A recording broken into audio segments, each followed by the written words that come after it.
Surviving the Philippines. If you're going to be moving out to a third world country, nutrition is really, really important. Now, of course, the white rice diet is really not the healthiest thing in the world because it's carbohydrates. Carbohydrates is basically sugar, turns to calories, turns to fat. We want to concentrate on complex carbohydrates such as sweet potatoes, yams, and things of that nature as a substitute, or eat brown rice is what I actually do. Now, there's a lot of disease out here. Our immune system can be really challenged living out here. A lot of local people that barely eat, they're not getting their greens, and they're not getting their fruits, they're not getting a lot of trace minerals, anything like that at all.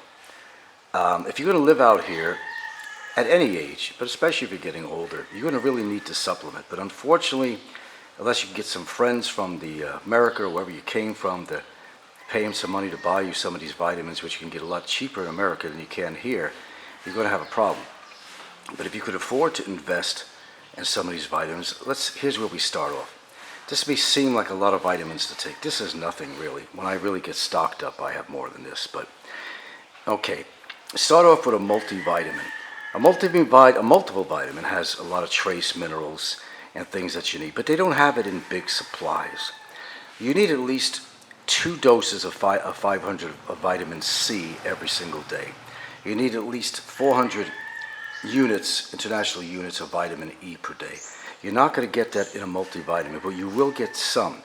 It's said that people that at least take multiple vitamins every day live longer, have less problems or cancer than people who don't. So you have to know your vitamins to understand this. You start off with a multiple vitamin, and you supplement your C, at least 500 milligrams, more than what the vitamins in the multi can give you. And they don't give you much E, which is an important vitamin for your heart. It's a good antioxidant, heart health. So you want to take at least a 400 IU unit once a day. Okay, you're going to need calcium and vitamin D. This here has calcium 650 milligrams and vitamin D3, which you really need. It's another element to vitamin D, another formulation which is a lot healthier than the simple vitamin D. It says here you got your D 400 IUs, and that's okay. See, here's the thing. If you're in the sun all the time, you could get skin cancer. I've had it before, and I didn't have the malignant type, so I was, lucky. If you're going to be wearing sunblock lotion every single day, then you're not getting the benefits of the sunlight. Your body is going to be depleted of vitamin D. It actually turns against you. So you have to wind up supplementing with a vitamin D to make up for that vitamin that you're not going to get from the sun, from protecting your skin. And vitamin D and calcium, they go together. And actually with magnesium, if you could put them 3 together, because you need the calcium to back up the magnesium, you need the magnesium to back up the calcium, so and so on. Okay, that's where you got to start. Zinc. If you're a male, well, zinc is good to take because, first of all, zinc actually will help you fight off a cold. And zinc also is good for your prostate and for sperm count, because your sperm is actually made up of a lot of zinc.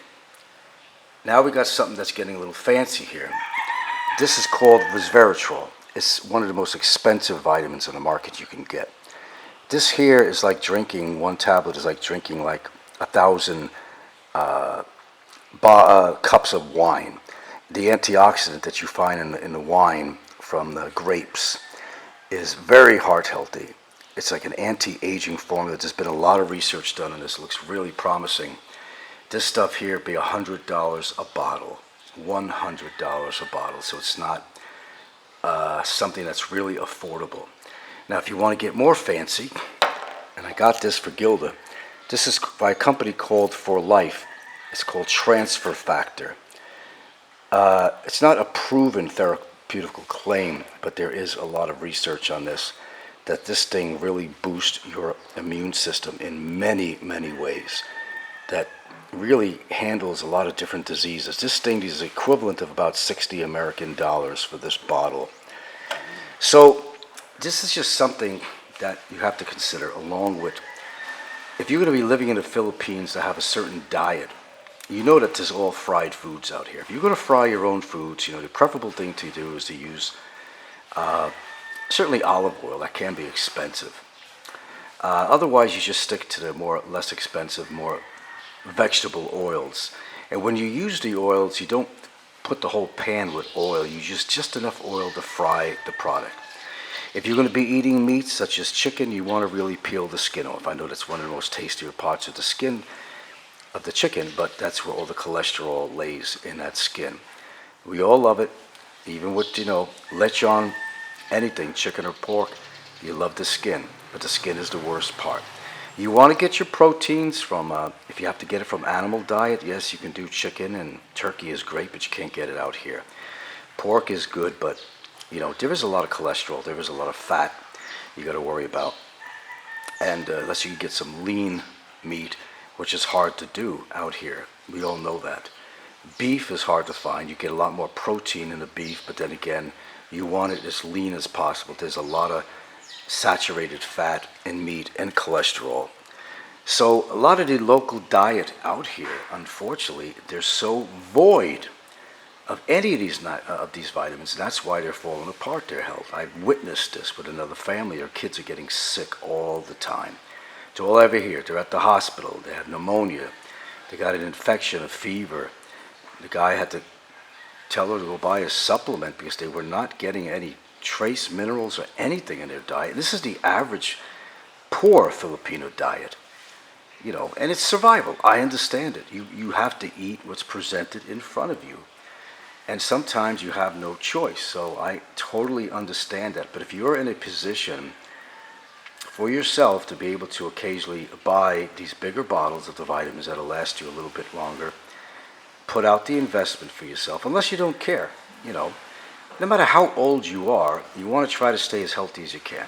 Of course, quitting smoking would be a wonderful factor for me, but thank goodness I don't drink. That's one thing. But one of the reasons I started taking vitamins in the past, we're talking 35, 40 years ago,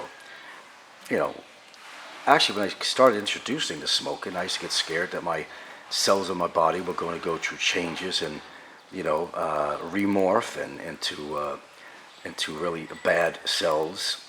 And one of the things I did with these antioxidants, vitamin C is an antioxidant, vitamin E is an antioxidant. There are a lot of what you call antioxidants, okay? And your body oxidizes. Your oxygen, believe it or not, is actually something we need, but actually deteriorates cells and their growth in your body.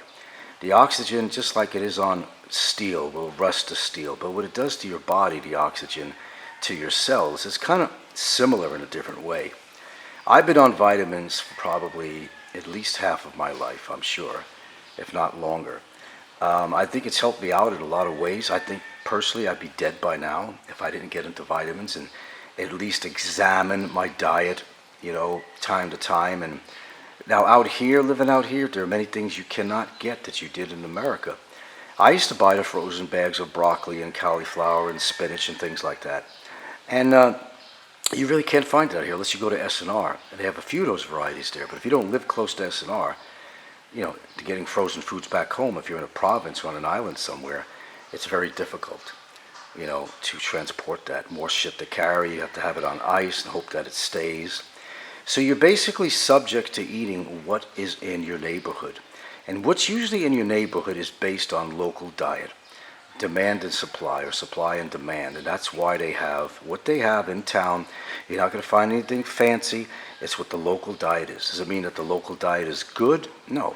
It just means that supply and demand, or demand and supply, forces them to sell items that maybe you'd like to have, but the local population just cannot afford. Anyway, I hope I've helped you with this. My health is generally pretty good. I mean, I've got a couple of ailments, and I had a real big scare recently, actually. I thought I had what you call a pleural effusion, which means that there'd be, in the cavity that surrounds your lungs, there would be a lot of water on there, which could collapse your lung. It could be a sign of tuberculosis, small cell cancer. It could be a result of a kidney problem or a liver problem. There's a bunch of factors that create that. And one of my trips here, I actually seen a pneumologist. And at first, I read the findings, which he didn't get to, and it said that the reason you have a plural this and that is because you definitely might have this or that. The computer could scare you to death when you look up information on this stuff. It really could scare you to death. So he looked over my images again, and we went over this and listened to my lungs. He says, you don't have that. He said, you had pneumonia about 4 months ago. That could show an effect on the imaging and create scar tissue. And if you had an infection any time, lung infection, a viral infection, that could cause, these oddities with the x-rays and images. So he didn't think I needed any like sonography, a sonogram, or anything like that. And that really relieved me, because I was thinking, man, shit, I'm going downhill here. But I was glad to find out that, Anyway, I hope I educated you a little bit, that you have to be healthy, stay healthier than the average person in the Philippines if you're going to live here. Bad enough you're not going to get your really good American diet that you may have had, and you're going to be subject to basically the products and supply of what they have in your town in the Philippines. And if you can do this, I'm not going to make any claims that you're going to live to be another 50 years. Although this resveratrol is something that they do believe could make you live an extra 50 years. Very expensive stuff. If you look up this particular one, it's called bio-enhanced resveratrol, especially formulated for anti-aging blend. Listen to Dr. Oz on TV, listen to a lot of people. This is a very touched upon topic, and what it contains and the tests they've done that proven really interesting stuff. But this is $99 a bottle of this stuff here. And I had about 6 of these bottles I got, believe it or not, at a garage sale before I left to come to Hawaii. And I got them like a couple of bucks a bottle. It was a steal.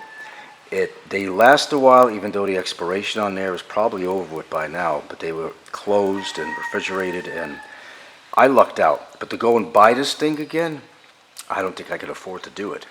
But since I have it, I use it. Now, it will make you lose weight. I did lose weight a lot, because what it does with the fat cells, if you're looking to lose weight, this stuff here will help you lose weight, because what it does, it kind of stymies your fat-absorbing cells to not absorb as much fat. I'm actually weighing my real weight. I used to weigh on an average of 178 average, and I was as high as 191 when I had my old girlfriend in Hawaii. But we used to eat a lot of snacks, that was why. But my average weight is 178. I mean, I'm down to my lowest weight was 156 about 2 months ago. I'm probably 163 right now. So for my height of 5'7", I'm actually in the perfect range of my height and the fat to muscle ratios. So although I did lose a lot of muscle tone because I'm not working out, now muscle will remove fat. Muscle is actually heavier than fat, and you could actually build up your muscles and gain more weight. A healthy way to have more weight is having more muscle tone, more muscle buildup. So that's one way of building yourself up, putting that extra weight on that you're used to having. And I'm not used to this weight, but it is a healthy weight for me. Okay, something different for a change here. Hope this has helped you. Keep that diet going in the Philippines if you want to remain healthy. Nobody else is going to do it for you. I'll guarantee you that. Thanks for watching.